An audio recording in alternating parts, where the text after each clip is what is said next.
এখানে সর্বাণী বৌদি উপস্থিত আছে, তাকেও আমার শুভেচ্ছা এবং নমস্কার জানাই। এখানে বেশিরভাগই আমাদের পরিচিত জন। প্রতুল মুখোপাধ্যায় সম্পর্কে বলতে গেলে আমি প্রথমেই যে কথাটা বলতে চাই সেটা হচ্ছে যে প্রতুল মুখোপাধ্যায় কখনো প্রতুল বাবু হন।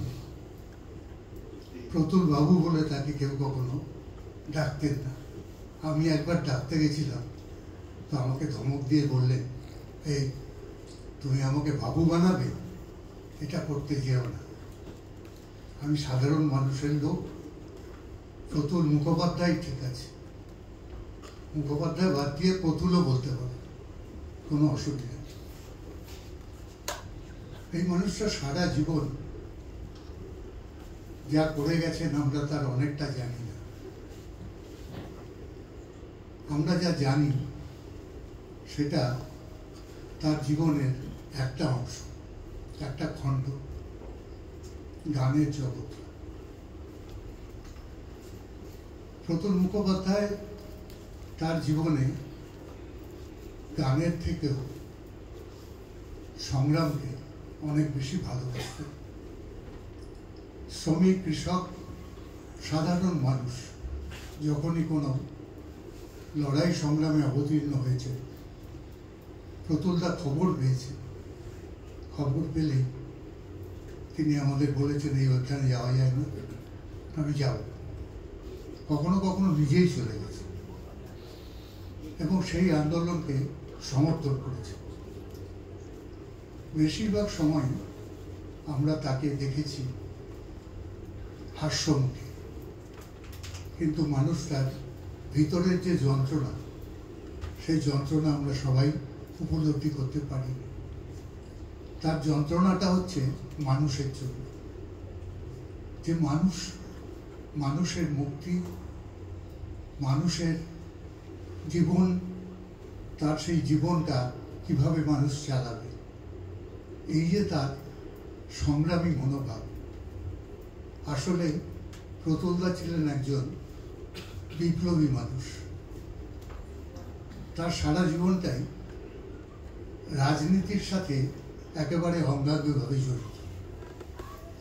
আমি তাকে শুধু গানের মানুষ হিসেবে দেখি না, আমি তাকে দেখি আজীবন একজন রাজনৈতিক ব্যক্তিত্ব হিসেবে। তিনি প্রকাশ্যে কোনো দল করেননি, কিন্তু বামপন্থী ভাবনা তার সহজাত ছিল। তার জীবনের প্রতিটি ক্ষেত্রে সেটা আমরা লক্ষ্য করি। আমরা যখন 69 সালের শেষ, 70 সালের প্রথম দিকে আমরা যখন সেই সময় যারা আমরা জেলে ছিলাম, আমরা জানি প্রতুলদার গান, সেই গান আমাদের কিভাবে উদ্বুদ্ধ করত জেলের ভেতরে। একদিকে আমাদের সহযোগীরা পরপর শহীদ হচ্ছে, জেলের ভেতরে বাইরে যেখানে খুশি ধরছে আর মারছে। এই যখন অবস্থা, তখন প্রতুলদার গান আমরা, আমার গলায় কোনো সুর নেই, আমি গান বুঝিও না, কিন্তু প্রতুলদার গানে আমরা গলা মেলাতাম। আমরা ভোরবেলা উঠে যে গান গাইতাম, সেই গানটা এখনো মনে আছে।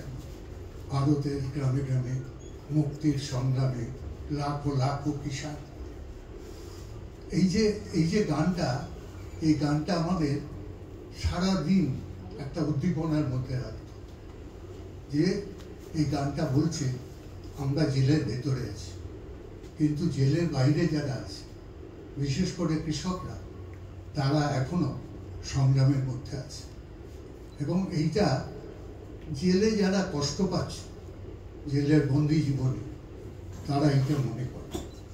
এইটা ছিলেন প্রতুলদা। প্রতুলদা একজন দার্শনিক ছিলেন। তিনি এখান থেকে অনেক দূর দেখতে পেতেন।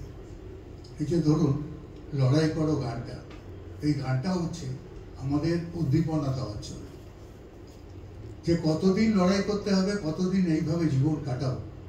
প্রতুলদা বলে দিলেন যতদিন না যেত ততদিন পর্যন্ত এই লড়াইটা চালিয়ে যাও। এই লড়াইয়ের কোনো শেষ নেই, একবার যখন জিতবে তখন এই লড়াইয়ের শেষ হবে।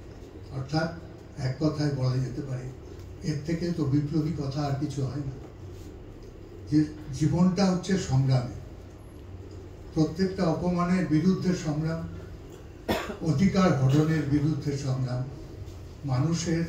মানুষকে অপমান করার বিরুদ্ধে